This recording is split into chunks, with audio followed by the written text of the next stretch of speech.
Their team looks so meaty, I can't lie.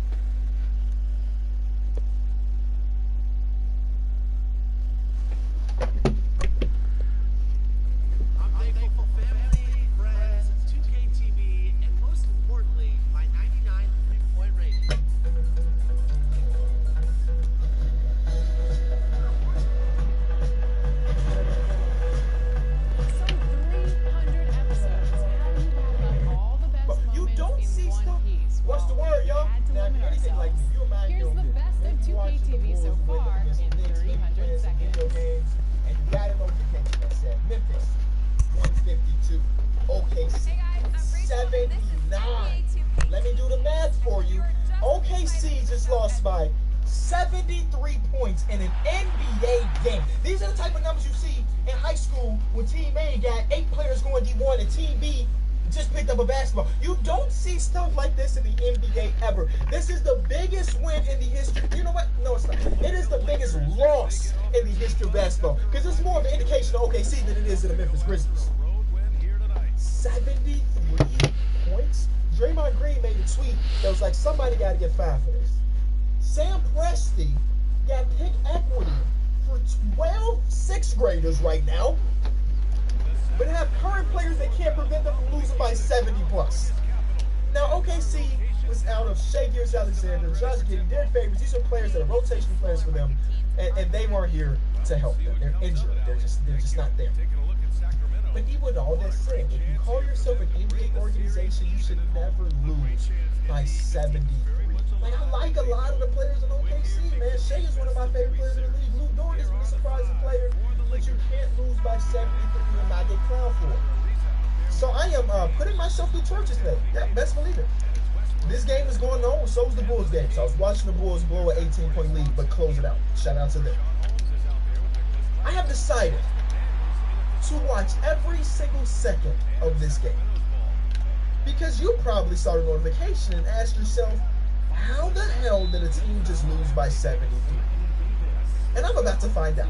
This is why I love the King for Real channel, though, because I can just do what I want. 3 people might enjoy this video. I don't really care. I just want to have some fun. Or maybe not. Watching a team lose by 73 probably won't be fun. But I'm gonna try to make the best out of it. Leave a like, subscribe, and let's go watch a team lose by 73 points. I'm just gonna say I am risking a lot by doing this video, and if the video gets taken down or the channel gets taken down, it was worth it for content. I don't want to get too disrespectful in this one, right? Because I'm sure everybody on this OKC Thunder team that played tonight are good guys. But immediately when I saw the starting lineup, I kind of knew what the heck was going on. Because the Grizzlies give up a lot of points. Not tonight, they not. Okay, Big Lou. There it is. Lou Dort has been hooping recently, man. He had a stretch where he was putting up like 20 plus points on 5 or 6 games in a row. We knew that he was gonna come out here and hoop at least a little bit. Freeze frame this one, because this is the last time they about to be within 1 point. This is the last time they about to be even this close. They double screen for Man to get open. All right, they rescreen. Oh, step back, Trey Man. He almost airballed it. Hey, for a game that ended up being a 73-point win, Memphis looked dry as ever in these first 5 minutes, bro. A lot of missed shots, some turnovers. Like, if you were to watch this first 6 minutes, you would not have thought this game ended up with the biggest blowout in the history of basketball. Bro, Jaren Jackson Jr. shot. It just reminds me of like a 10-year-old, bro. It goes in, so you can't complain about it, obviously. But it don't look like he's a 7-foot dude shooting a 3. It's like he looks like a kid sometimes. So let's say I didn't watch a single game of basketball in my life, and there's a contest going on that 4 of these players are not NBA players, and one of them is Lou Dort. Is the obvious player that looks like an NBA player. The rest of these dudes now, I'm sure they're going to have good NBA careers once it's all said and done. But based on this, if this is my only sample size, Lou Dort is the only person that looks like he belongs to be in the NBA. Like, I guarantee, if I went to 90% of NBA fans and showed them a picture of Gabriel Deck and said who he played for, they would not know. Or a picture of Paul Watson Jr., they would not know. Oh, who is that? I don't know the dude on Memphis. Who is the guy? Aldama, okay. They just got 3 wide open looks at the rim and missed them all, bro. This is so hard to watch. And I still got 3 more quarters after this. I'm legit done. Like, I don't even want to watch the rest. They just had 3 wide open looks at the rim and bricked every single one of them. Now, if they give him a bucket right here, Brandon Clark, mid-range jump shot, he almost airballed. Jesus Christ. Well, you got to be better than that. Oh, I guess you don't got to be better than that. We know that you won by 73, and they just airballed. Okay, we're going to the second quarter. It's bad. Now, I'm just very curious to hear what the commentators are saying once the lead is at like 45, 50. Like, what are you talking about at that point? You can't be talking about X and O's and giving play-by-play. There's no way. There's nobody investing no more. You got to be just having fun out there. At least that's what the Bulls commentators used to do when we were down by 25 early in the game. Playing Poku's kind of fun, though. I give him that. He's trying to open Ty Jerome and then Tim dunked it. Okay. Hey, Poku should get more minutes. Now, he 100 pounds, but that was a fun possession. Oh my God, DeAnthony Melton just ended 2 people's lives. Okay, never mind. Forget Poku's dunk. DeAnthony Melton just did that. They started to run a zone. And that might have been the worst thing they could have possibly done. Because Memphis has shooters. Yeah. They put that zone in and it's just been 3 after 3 after 3. They got to get out of that. Yep, they got shooters. The boys are just shooting them out the zone. Coach Mark D, whose name I still don't know how to pronounce, I don't know why he thought that was a good idea. Ain't no way. Yep, that's, if I counted it right, 4 straight possessions they ended in with 3. Since they put that zone in. And a game that looked bad, but not terrible, just quickly turned into almost a 30-point game in the first half. So this is torture. I don't know why I thought to myself, you know, it'd be a good video idea. Watch a team lose by 73. You know, Caruso, steals, coming over from the Lakers, leading the NBA steals with Chicago. Caruso love. Quite a surprise. And so is the Bulls team. Yeah, Bulls love. They're giving them different looks.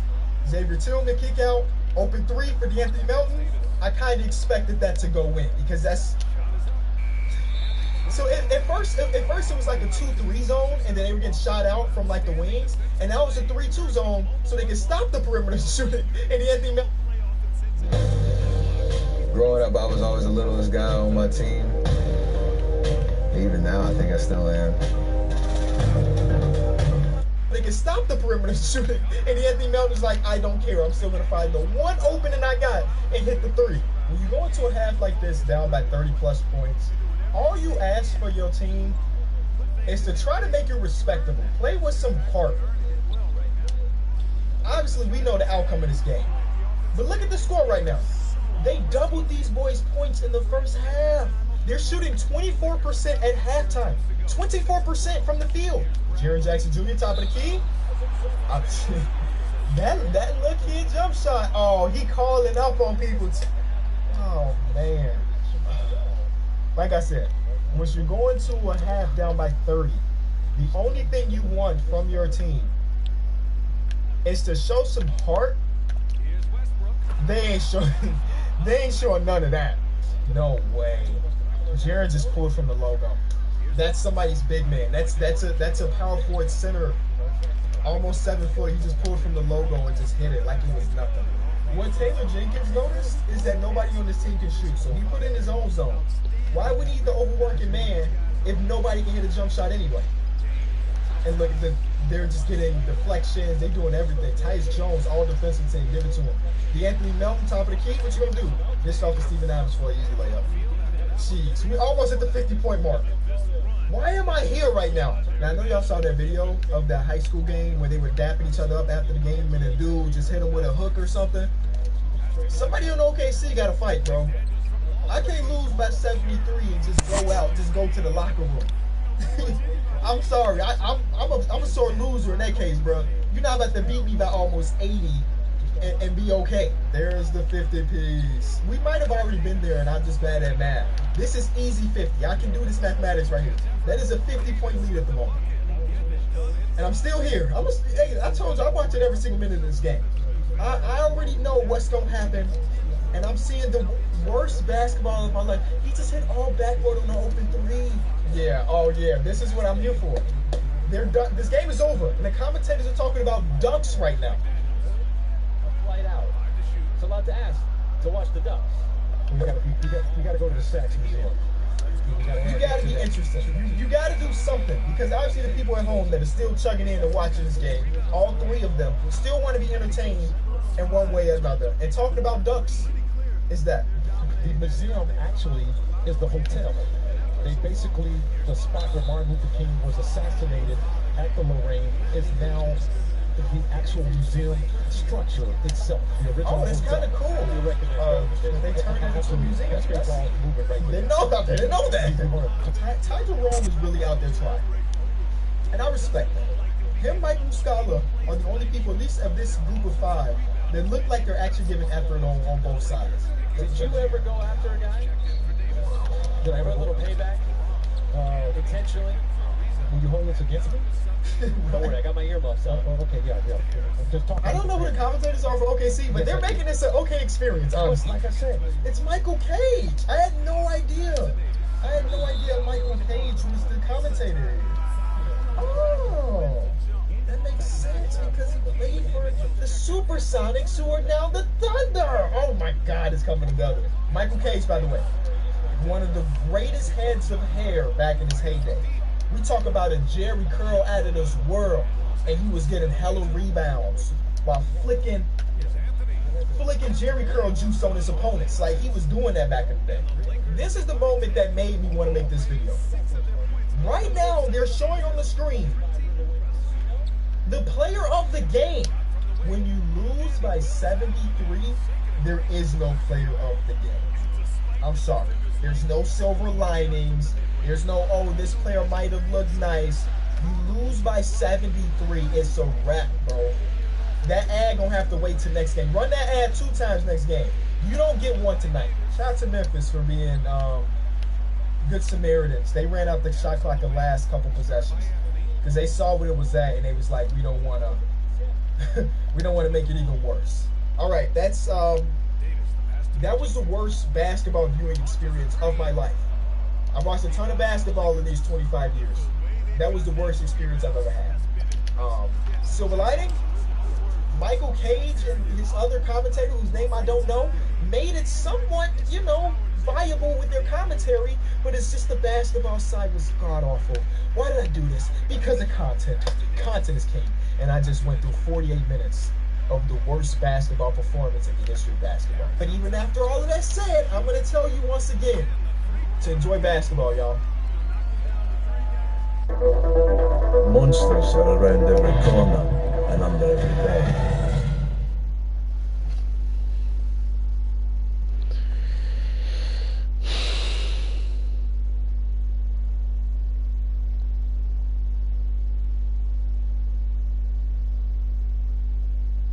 You're sad. It's been a long...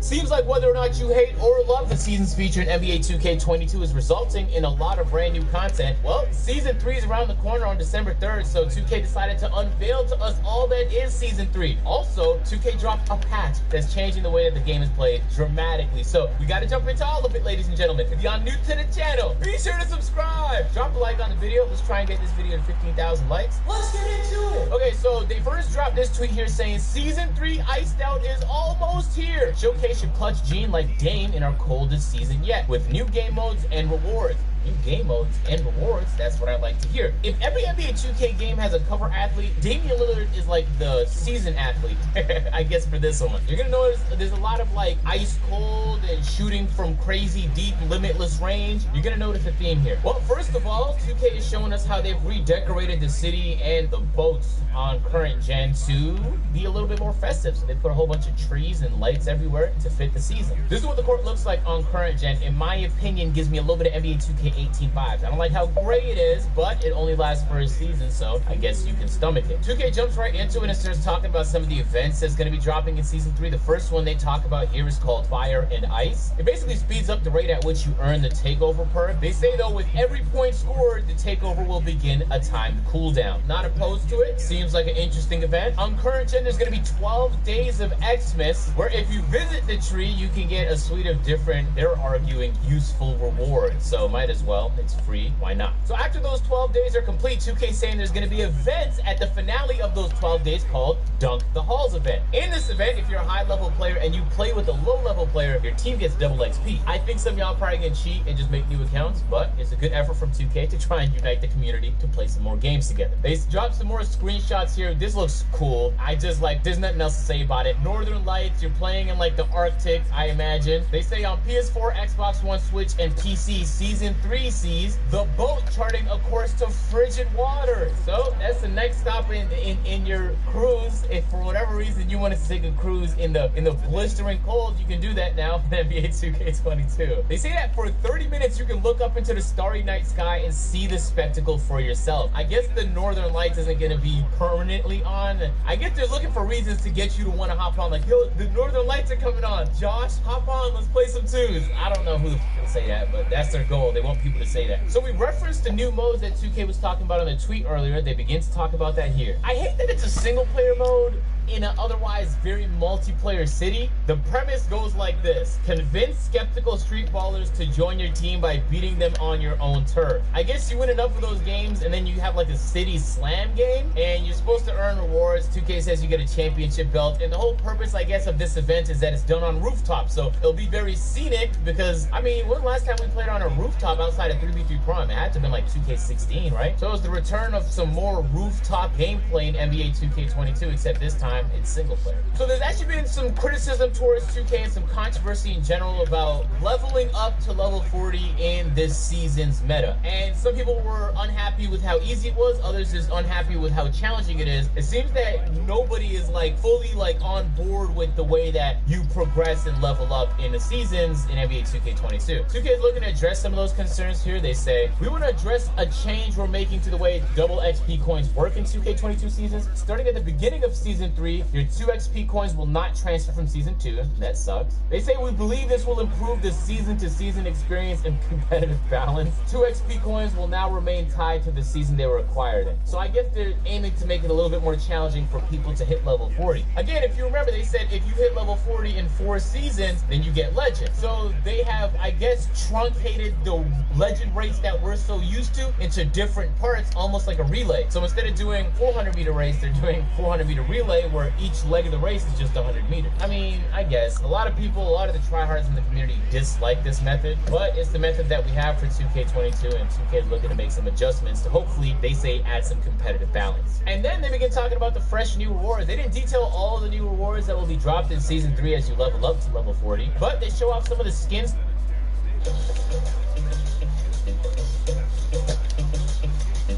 Hi, I'm Roz, Epsom's chief mythbuster.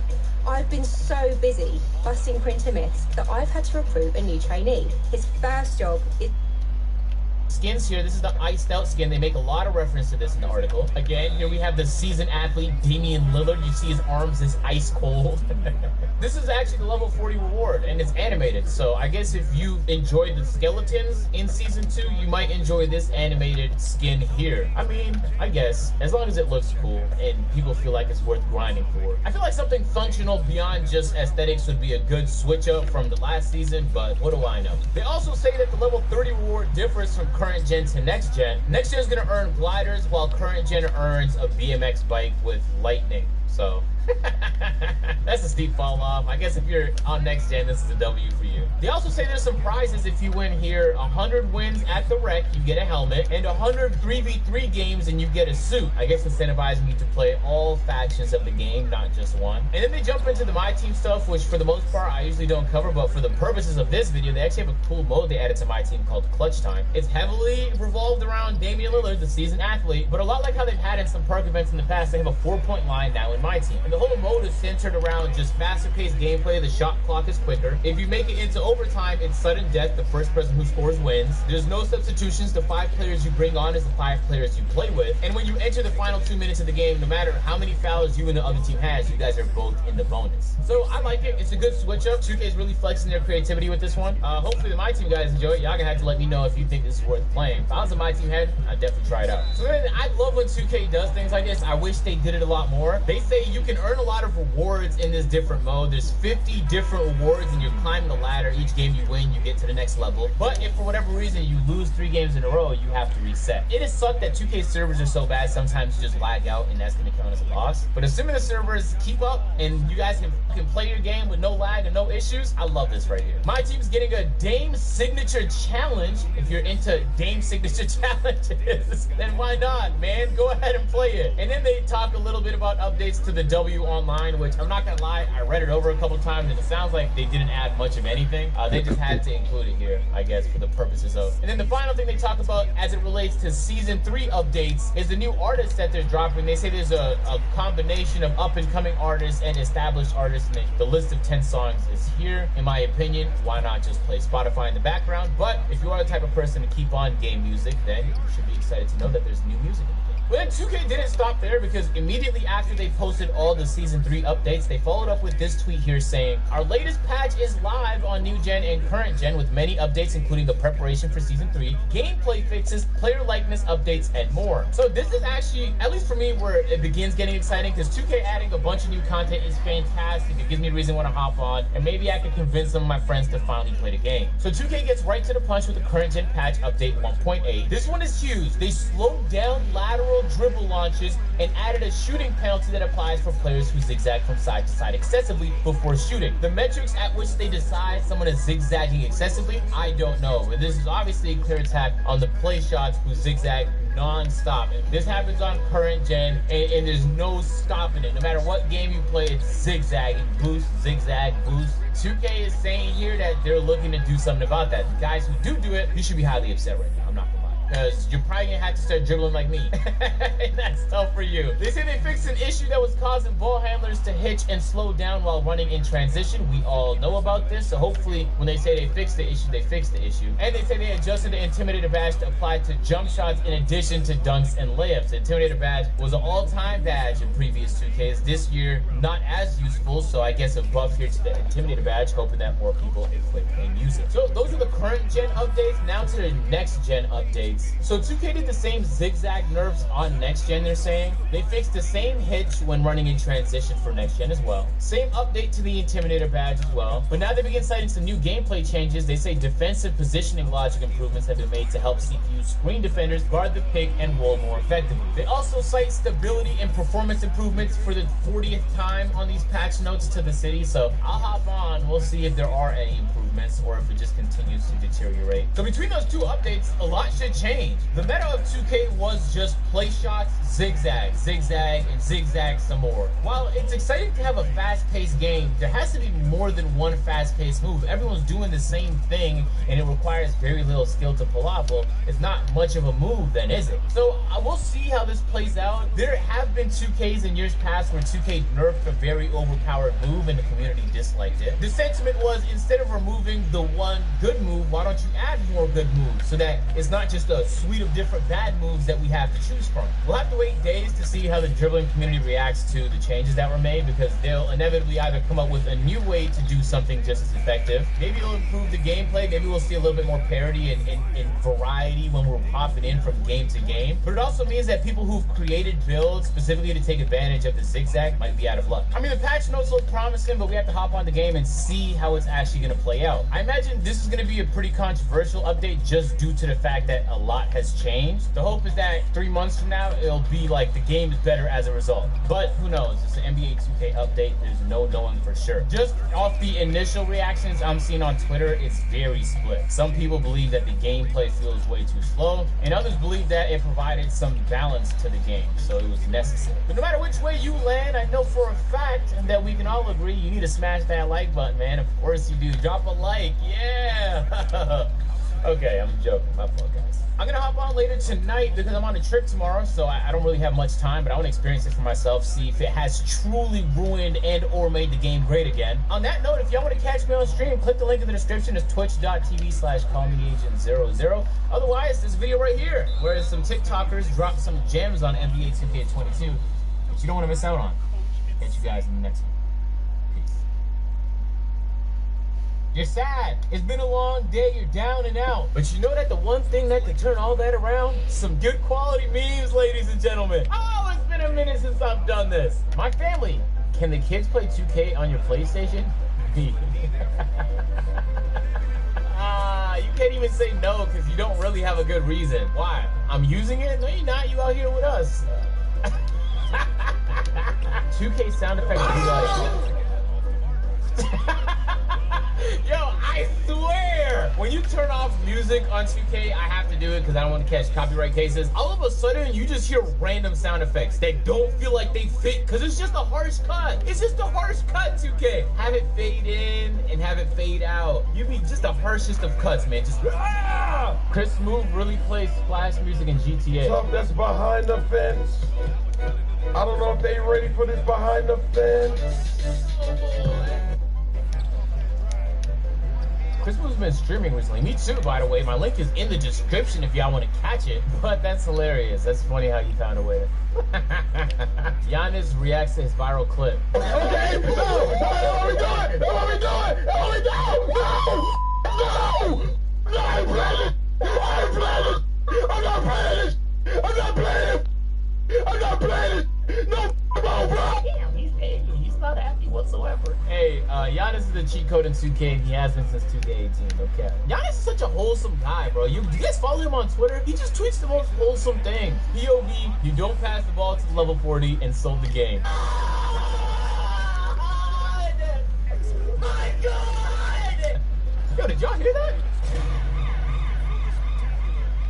This video right here is sponsored by Fortnite. To celebrate the re-release of the beloved Jordan 11s, the iconic colorway is taking it to the court, yeah, ladies and gentlemen, in Fortnite. Test your skills in the Jumpman Zone where 6 portals will take you through a scavenger hunt and then on to complete quests and earn rewards. After completing the scavenger hunt for the iconic Jordan 11 Cool Grays, you'll unlock wavy VIP rooms such as the museum and the basketball court. From there, you can complete trick shot challenges to unlock outfit styles and receive the Deep in the Paint spray. So get in the zone with the Air Jordan 11 Cool Gray set from the item shop, which includes the hang time outfit, switch outfit, cool gray back bling, and dunk on them emo. I swear Fortnite finds a way to just always have the coolest collaboration. And this one right here is no different. So speaking about content, check this out. They have an actual basketball court within the game where you can meet up with your friends and do trick shots and just have fun hooping in Fortnite. And if you unlock the museum, you can just hang out and chill while you take a trip down memory lane. So you receive a reward once you complete 6 and 10 trick shot challenges, but if you manage to complete 12 of them before December 4th at 3 p.m. Eastern, that's when you get the Deep in the Paint spray. So there's plenty of great rewards to unlock, fantastic new content, and the item store is going to be active with some cool new additions as well. This Jordan 11 Cool Gray drop is not the one you want to miss. Hop on Fortnite right now to experience the greatness. I'll leave my link at the top of the description, man. So appreciate y'all who always show support to the brands, who help support this channel, and it's a huge thank you to Fortnite for helping sponsor this video. Hey, whatever sound that is, it hurts to hear. Y'all be dragging it, bro. Like, when you hop in game chat, the stuff you hear is so crazy, you wouldn't think you're playing a basketball game. You'd think it was life or death.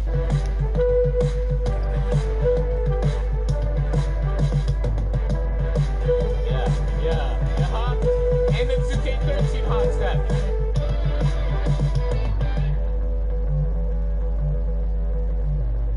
That move was not overpowered, guys. That move was not overpowered. Bro, in 2K19, a developer in NBA 2K Studios thought it was a good idea to add push. That is a hilarious decision. And it stayed in the game for like 5-6 months.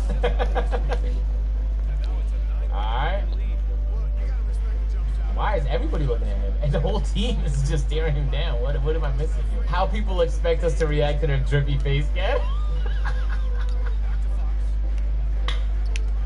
Oh, that's good. There's always that one friend in the group who gets dunked on.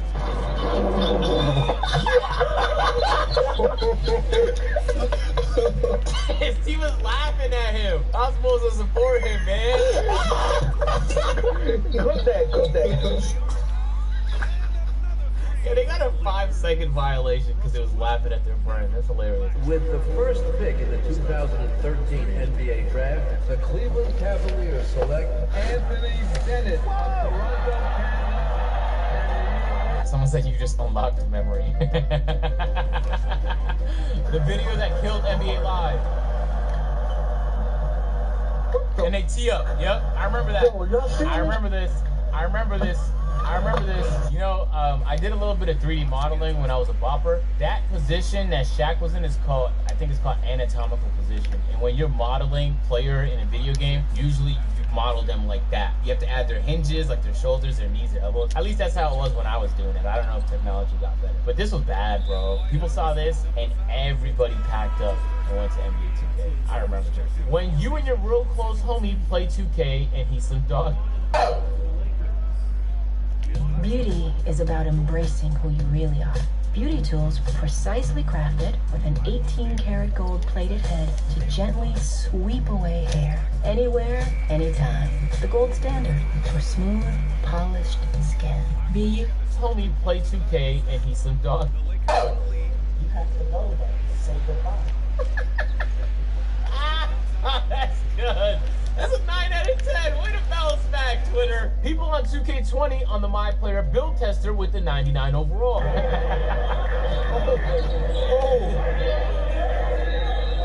Hey, who put together a series of lowlights for LaMelo Ball? That's, yo, you're an L man. Because he had some good moments in Chino Hills. Besides the point, guys. That is true. Y'all be putting up these 99 overall players and just chucking up anything. Like, is this build any good? Let's find out by attempting 6 half-court shots in a row. When the people in the party start getting mad because you're not passing the ball, but you're scoring every possession. Okay, so first of all, let's establish you're one of those.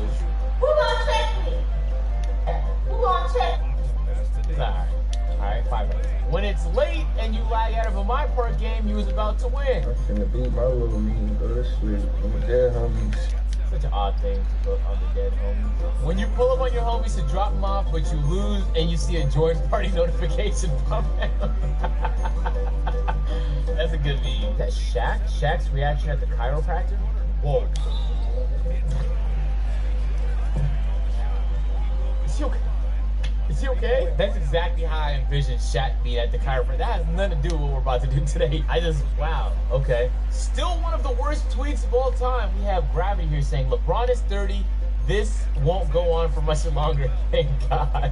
Yo, he is a certified hater. That is an all-time bad tweet because he's still pushing. Yeah. The Warriors to every team they beat without Klay Thompson. You fool. This isn't even my Final Four. Y'all think they're going to get better with, can you imagine Klay Thompson? Oh, snap. Hey, I'm so happy that the Warriors is nice again. Mainly because a lot of y'all was non-Steph saying he needed help. This is the same dude who did this?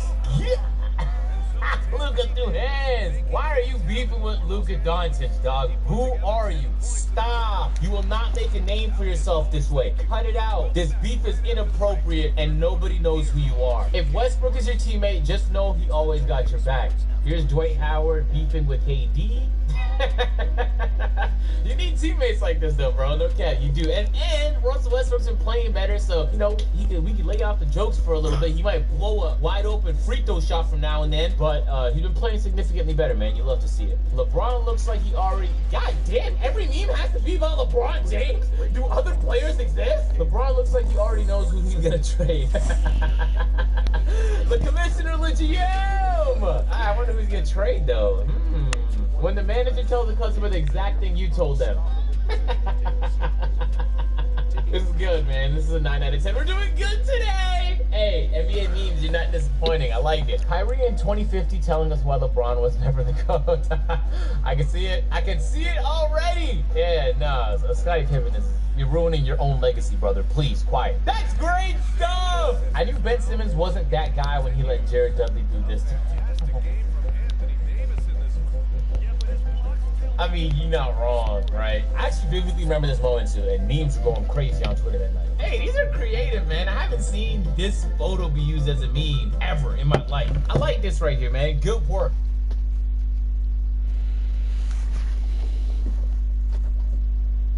You're sad.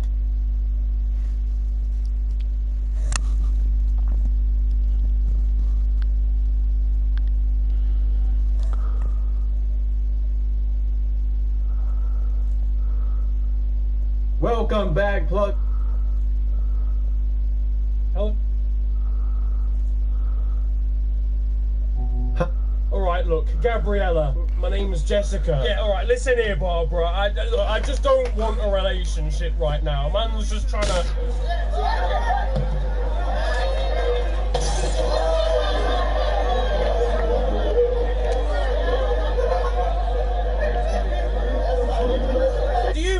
lads. I'm in the middle of something here.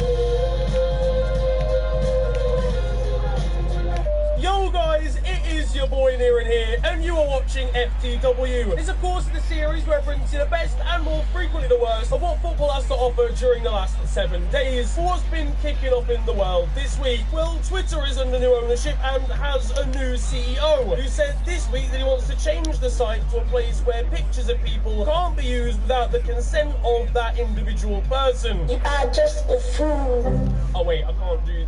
hang on a second.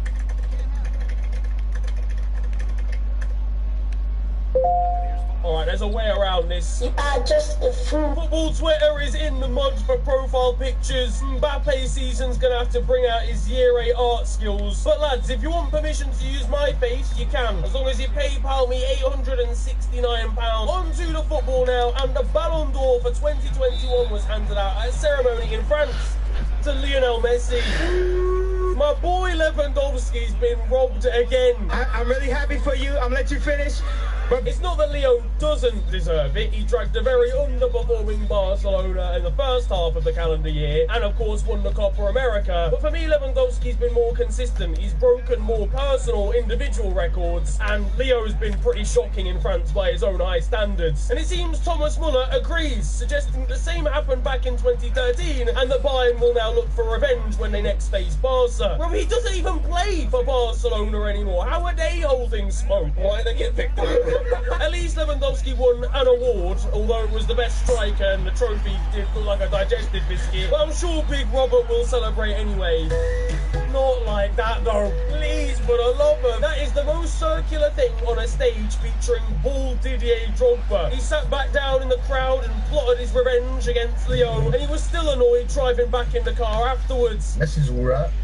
This is right. He does a few steps. Basic goal. I'm better than Messi. I'm up there with him. Messi could retire and they would create a new award for retired players. And the FIFA Senior Citizen of the Year. For fuck's sake. Now, for real though, as I mentioned, Leo collected his 7th golden ball of his footballing career, which now takes him well clear of the opposition. In the run-up, there was a lot of talk on Jorginho potentially winning. Whilst he's had a good season trophies-wise and was, in fairness, pretty instrumental at the Euros for Italy, a top 3 finish for him seemed a little bit over the top, especially when you considered he missed the penalty in the shootout final, and that is basically his entire personality trait. Mbappe didn't seem impressed to lose out to him in P9. That's a violation as well, because this award is in France. Half the voters are PSG fans. United once again dodged a bullet with the Anthony Martial Ballon d'Or winner clause. This French fan wasn't impressed by Jorginho beating Benzema.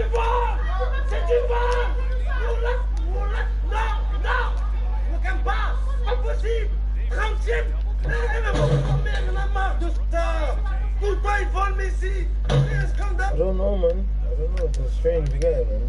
I don't know. It's just fucking weird, man. And having smashed up his TV, he'll have missed Esteban Ocon and Alonso handing out one of the trophies. Yeah, Fernando, the Alonso that can actually drive. So Lionel Messi wins yet another Ballon d'Or, and his stats were very impressive for the season. But was Robert Lewandowski robbed? Let me know down in the comments section. Over at Goodison Park, and Everton were rolled over by Liverpool in the Merseyside derby, losing 4-1, being a worst home defeat to their rivals since the 80s. It left some Everton fans leaving 20 minutes in with the score 2-0. On a day where Spotify Rap was released, their viewing figures aren't looking too great. Salah scored 2 once again, and was calm and composed with both finishes, even with these quite outrageous distraction tactics from the crowd. Diogo Jota also got himself on the score sheet for a 2nd game in a row. The game before against Southampton, he had to leave a FIFA tournament early to go and play the game, and scored a brace in it. And with Everton in such poor form, Liverpool fans were singing Rafa's at the wheel in the away end, which is obviously very harsh. He's won as a Champions League, boys, and he's ruining the blue side of Merseyside from the inside out, bro. Like, he's doing the job. But if we stole the 3 points, at least nobody stole the football this time. Chelsea's first game of the week saw them draw 1-1 against United in the league. Now, the big news ahead of this game was Cristiano Ronaldo naming himself on the bench, which caused a level of discussion on Sky Sports. Ronaldo was never going to get Man United back winning league titles. What's the point in saying that? Come back with the trophy. It's just winning trophies. What did you win? Did you win the FA Cup? Did you win the FA Cup? Did you win the FA Cup?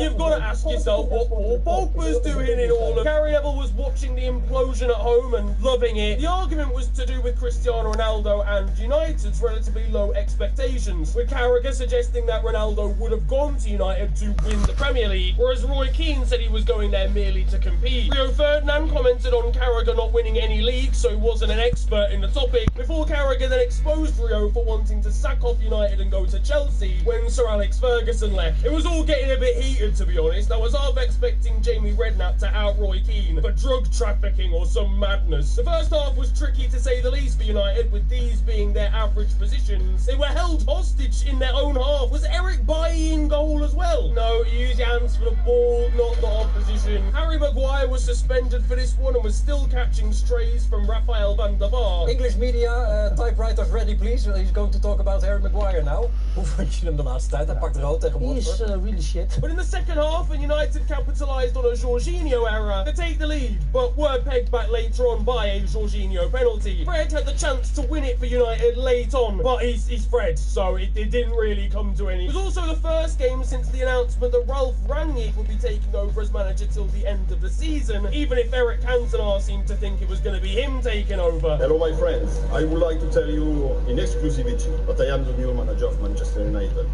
I will tell you later. Thomas Tuchel must have been a little bit baffled arriving at the dugout. Hold on. As well as Ralph and them, man. Come. He's one of the forefathers of modern tactics, so I don't know how these lot are going to survive a first training session with him. He's going to have United fans explaining the Gegenpress system everywhere they go. So when you have a ball-playing centre-back, it changes the whole game. You see what I mean? It changes the whole, because the register. He did at least watch his new side beat Arsenal 3-2 at Old Trafford in the second game of the week. Cristiano Ronaldo won the game for United with his 800th and 801st career goals. Ollie was watching Ron save United at home, realising he'd seen this script before. But the maddest part of this game was the first, where Arsenal took the lead after Fred accidentally injured David De Gea and Emil Smith-Rowe smashed the ball into the empty net while the Spanish goalkeeper was on the floor. Was it very sporting from Arsenal? You're a cheat. I mean, technically it's not a foul because it's a United player that's done it, and it's not a head injury. It's funny as well because Fred's actually playing alright at the moment, but he could just Batista bomb one of his teammates at any given time. One man who is not playing well though is Pierre-Emerick Aubameyang, who's finally reached the crossover point where his gymnastics are better than his football, and the guy from the old Deno videos is still better than him. If I'm Arsenal, I'm not letting him back in the establishment after African Cup of Nations. But for Michael Carrick, it was the end for him at Manchester United, as he decided to step away from the club altogether after the result. I respect him, cutting loose before it all inevitably goes wrong. Either that or he just couldn't take another day of training Aaron Wan-Bissaka, I don't know. A stupid amount of snow took over the Premier League action over the weekend. We had a game of Where's the Ball over at Leicester versus Watford, and it wasn't a huge amount better at the Etihad either. Not only because of the weather, but also because of the pre-game entertainment outside the stadium. Go on, lad.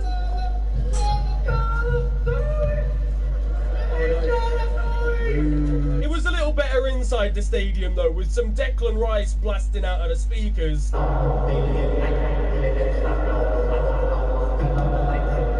At least one of the city stewards was enjoying the weather. It even got the Burnley-Tottenham game postponed due to adverse conditions, but not adverse enough for Sean Dyche to put on a coat. Fucking hell, lads, it's boiling out here. If it was socially acceptable, he'd have been out there bare-chested, no shirt, no vocal cords, and it wasn't exactly ideal for these Spurs fans, who came all the way from Dallas in America to watch their beloved side, only for the game to be called off. So you had to set foot in Burnley, and you didn't even get to see the game. But at least it would have been better for them in Europe, right? Look at the Tottenham lost to Slovenian outfit NS Mura 2-1 in their most recent Conference League group stage match. Tottenham, it's the history of the Tottenham. Mura do have history within the Slovenian game, but this kind of Phoenix version of the club has only existed for 9 years. They're still in primary school, and Slovenian tax divided by 3. They're 3 years old. Ryan Sessegnon was hoping to impress new manager Antonio Conte. That didn't last long, however. And in a basement battle where both are firmly still by 3. They're 3 years old. Ryan Sessegnon was hoping to impress new manager Antonio Conte. That didn't last last long, however, and in a basement battle where both are firmly still captive within the basement, Norwich and Newcastle played out a 1-1 draw. Head of Norwich, Delia Smith, seemed enthralled by the action, but at least she wasn't assaulted in the crowd like this Newcastle fan. The reality is Eddie Howe now has to work out how he's going to motivate Erling Haaland for Coventry away. Meanwhile, internationally, and England's Lionesses eased to victory over Latvia, with their most recent qualifier ending 20-0. 20 goals, Jeremy! That's insane! You're 8-0 down to England at half-time. What do you even say to the players as they head out? Well, at least that's that game over. Stephanie, there's still another 45 minutes to go. Look, girls, this isn't over. The next goal's still crucial. All you've got to do is go out and win the second half.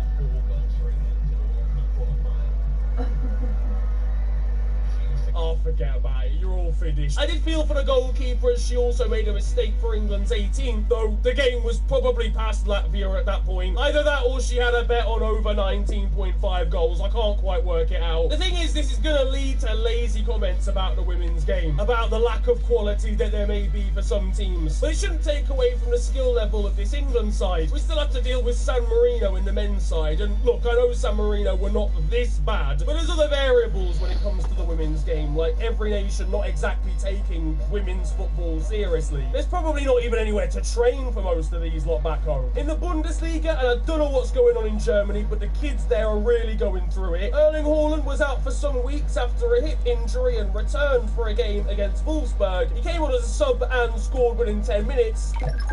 His celebration didn't exactly go down well with the Wolfsburg fans. In Italy, and Juventus are threatened with the possibility of relegation to Serie B, and that's just on their current form. They've been involved in a scandal where apparently they're inflating the valuations of... Division is a league they can win. But there's other variables when it comes to the women's game, like every nation not exactly taking women's football seriously. There's probably not even anywhere to train for most of these lot back home. In the Bundesliga, and I don't know what's going on in Germany, but the kids there are really going through it. Erling Haaland was out for some weeks after a hip injury and returned for a game against Wolfsburg. He came on as a sub and scored within 10 minutes. His celebration didn't exactly go down well with the Wolfsburg fans. In Italy, and Juventus are threatened with the possibility of relegation to Serie B, and that's just on their current form. They've been involved in a scandal where apparently they're inflating the valuations of their players illegally. At least the second division is a league they can win. I mean, well, actually...